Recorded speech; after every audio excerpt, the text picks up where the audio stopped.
Rise and Shine! Ayan, we have our guest for today, Mr. Amos Manlangin, to talk about art and special education teaching, right? Very, very interesting to for me, partner, kasi mas magiging creative tayo as a parent, not only our children. Kasi sometimes as parents, we need to be really creative also for our children. Yes. Right? Good morning, Mr. Good Amos. morning. Good morning, Jenny. Good morning, Jackie. And welcome back to Rise and Shine. Thank you. Okay. Yan. So ano talaga ang ibig sabihin ng creative parenting? Okay.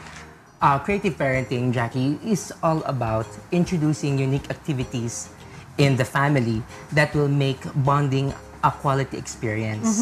You know, in my work as a creative arts and SPED teacher, I saw that there are a lot of parents who are encountering this kind of problem. For example, I know a parent who is from Quezon City. Hindi ko na sabihin pangalan niya. Sige. But Mrs. Quezon City. Mrs. Bleep, Quezon bleep. City.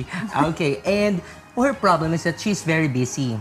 And the little time that she has with her children, she wants to maximize it. But, of course, because minsan when they are together, nagiging boring na or repetitive, the child resorts to doing the PSP na lang or playing with the tablet during their time. So, nakakaawa naman yung mommy. Sabi niya, how can I help my child?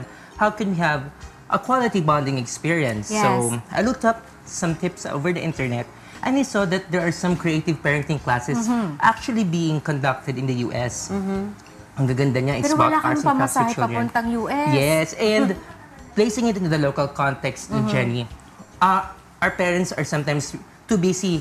Siguro, pipili pa lang sa train, sa MRT, pagod na sila pag-uwi. Hindi na sila makapag-prepare for the children, right? So, what I thought of was to use probably a formula of wellness because generally, we are here naman to nurture the general well-being of our children, isn't it? Yes. So if we look into the spiritual, the physical, the intellectual, the social and emotional sides of the child, then those are some areas in which we can be more creative on how we can nurture these areas. Yes. Isn't Okay. it? So, siguro bigyan natin ng ating mga magulang kung ano yung mga specific examples Yes. na kung anong pwedeng gawin. Correct, Jackie, no? For example. Kunyari ako, tinuturuan mo ko. Ako din, Yes, tinuturuan okay. ako. For example, no, you want to teach your child about good nutrition, but the child likes to eat cake all the time. So, anong gagawin ko? Pipilitin ko ba yung anak ko? No. What we can do is that we can have a cake decoration activity. Just like, maybe we can demonstrate that here one time, no? Wherein we cut out some fruits, and then we have a cake, na parang pang birthday cake, and then we start to design that cake. So that becomes edible art also, which is a very unique. Yes, and at least may prutas yung cake. Correct, di ba? So, Mas healthy. Yes, so the kid enjoys it. You also enjoy it as a parent. It becomes a quality experience with the children, right? Yes. Or pwede rin gumawa ng cake mula sa mga iba't ibang mga prutas. Correct, that's Diba? right. Imbes na yung sugar and flour and butter, the usual. Correct, Yes. that's right. Cake baking itself is already a good experience. For example, you want to tutor your child, siguro meron siyang lesson sa sibika at kultura about culture. And inisip mo, uupo na naman ba kami dito sa bedroom para mag-aaway na naman kaming mag-ina, ganyan. Probably we can organize a heritage tour in which you can go around a certain place and then you can tour the child going up to these go to these areas, isn't it? Okay. And one Kunyari, thing- the kid does not like numbers. Para mas ma-improve ang kanyang math. Yes, probably what you can do is that you can go to a theme park and let's say measure the heights of all the rides there. Yes. That is one way. These address a lot of needs, like the physical needs of the children. And what we did, actually my family and I this summer, we had our usual family excursion. What I did is that I brought some painting materials and canvas. And then I conducted a painting session right on the beach. Okay, family. So Sinong mga kasama? Yes, Relatives. my mom, my cousins, my relatives. And then may mga bata. Yes, and it really addressed the social and emotional Galing, aspects ha? because of Painting in the beach.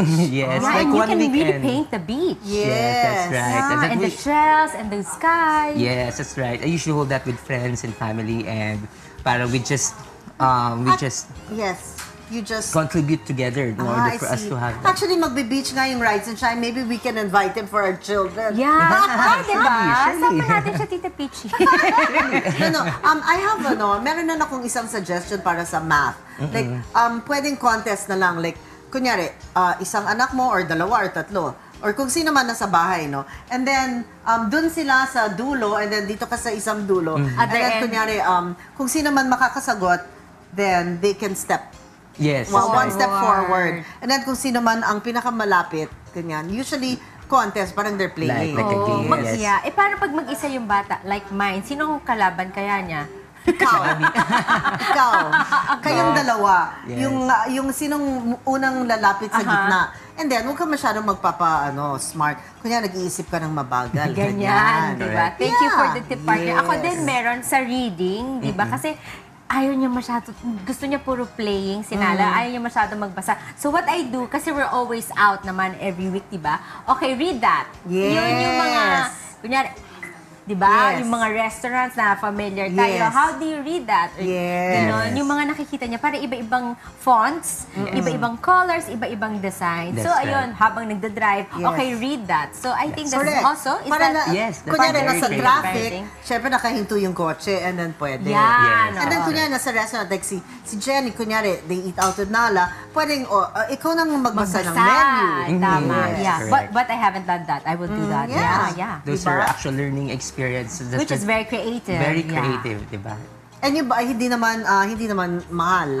Diba, Yes, hindi naman not kamahalan. Mm-hmm. And kung kayo ay, kunyari, lilibot sa isang lugar, kunyari, field trip, o hindi naman, kunyari, may ibang mga lugar na pwedeng puntahan na walang entrance. Yes. Diba? Yes. And maybe, Go ahead. maybe in the future, we can also like feature some activities that you can do right in your own home and without you necessarily spending a lot. Yes. Or kailangan lumabas ka sa traffic or umuulan. Lalo na pag suspended ng classes, walang gagawin ng mga bata. Correct, Yes. yeah. Creative Dapat parent to the pakita rescue, natin diba? dito sa ano.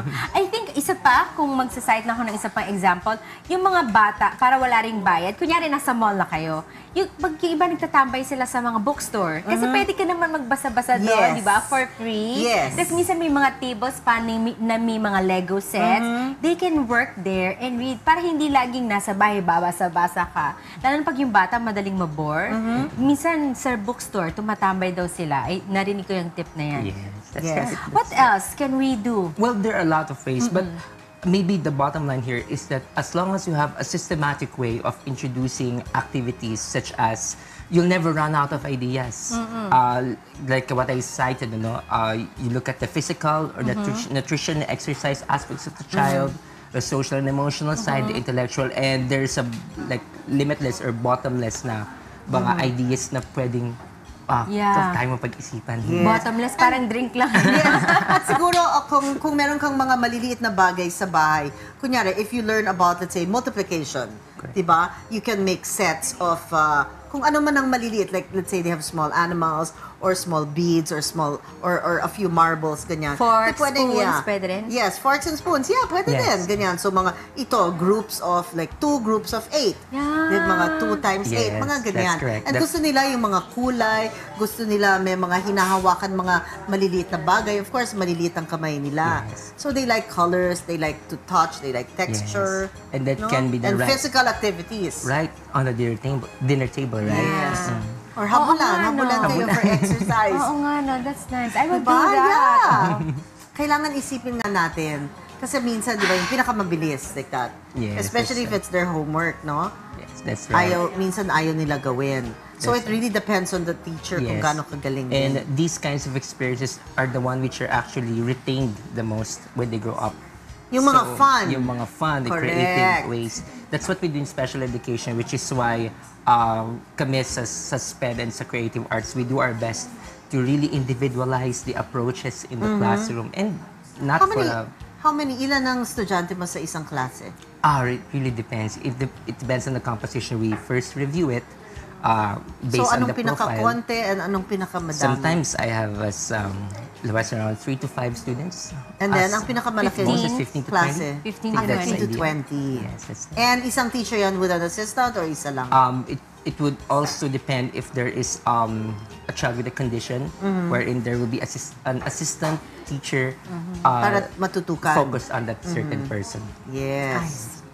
Okay. Yes. Is there any other ideas pa you can share with our televiewers, especially our mommies out there? Yes, hopefully we'll have the chance to feature those in our future activities. Feature activities. And Or if there's at the same like a time- site they can go to or Okay. something now they can look up while at home, Well, ganyan. basically, what creative parenting is actually a concept that was based in the US, so you can look that up in Google.